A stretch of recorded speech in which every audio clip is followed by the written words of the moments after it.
हाम्रो अतिथिज्यू निर्णायकज्यू साथै मञ्चमा आसीन देवी बस्ती समाज सहयोगी नागी ओफ्रेका पदाधिकारीज्यूहरू साथै अन्य शिक्षक सहकर्मी मित्रहरू त्यस्तै प्यारा विद्यार्थी भाइ बहिनीहरू जो नृत्य प्रतियोगितालाई आफ्नो मुटुको ढुढुकी सम्झेर यो बिदाको समयमा पनि यस कार्यक्रमलाई सफलता प्राप्तिका लागि यस विद्यालयसम्म आएर आफ्नो प्रस्तुति देखाइरहनु भएको छ।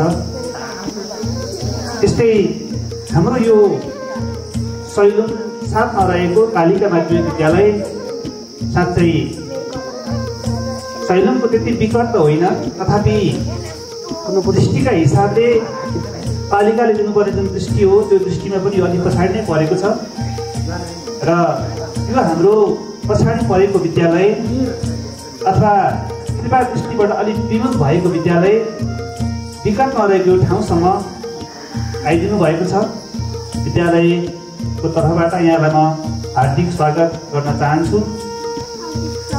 र आगामी दिनहरूमा पनि देवी बस्ती समाजले यस्ता कार्यक्रमहरू कालिका माध्यमिक विद्यालयलाई महत्त्वपूर्ण स्थान दिएर आउनुहुनेछ, जसमा हाम्रो भरपुर सहयोग रहनेछ भन्ने विश्वास दिन म चाहन्छु।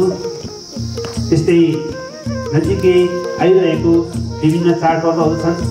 हाम्रो महान पर्व त सकियो, तथापि दोस्रो ठुलो पर्व यो दीपावली तथा छठ पर्व तथा समस्त पर्वहरूमा यहाँलाई हार्दिक शुभकामना व्यक्त गर्न चाहन्छु।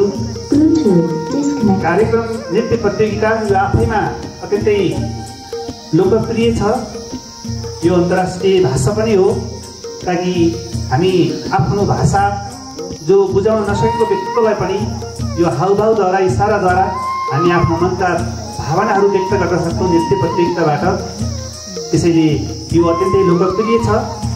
तथापि आउनुपर्ने सबै विद्यालयहरू समावेश हुनु भएन, यसमा अलि दुःख व्यक्त गर्न चाहन्छु। दुःख लागेको छ सबै विद्यालयहरू यहाँ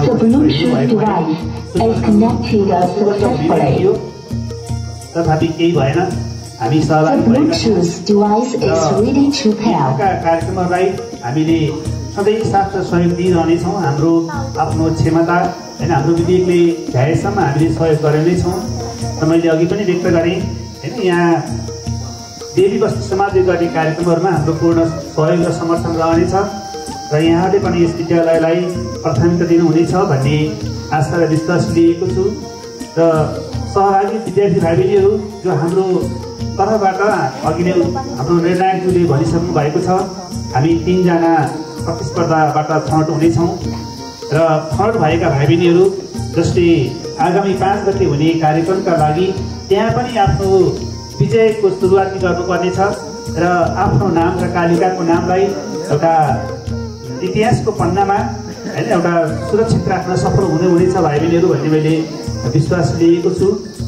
र कार्यक्रम बिदाको समयमा भयो, त्यसैले जति उपस्थिति हुनुपर्ने हो त्यो उपस्थितिमा कमी नै भइरहेको छ। त्यो हामी सबैले महसुस गरेका छौँ।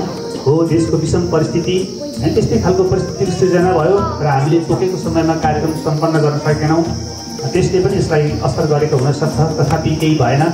हामी यो कार्यक्रमलाई जसोतसो यसलाई हामी सफलता उन्मुख बनाउने नै छौँ र त्यसमा कालिका माध्यमिक विद्यालयले हर तरहले सहयोग गर्नेछ भन्ने आशा र विश्वास दिलाउँदै यहाँलाई पुनः विद्यालयको तर्फबाट मेरो व्यक्तिगत तर्फबाट हार्दिक स्वागत गर्दै मेरो छोटो मन्तव्यलाई यहीँ अन्त्य गर्छु। हस्त धन्यवाद।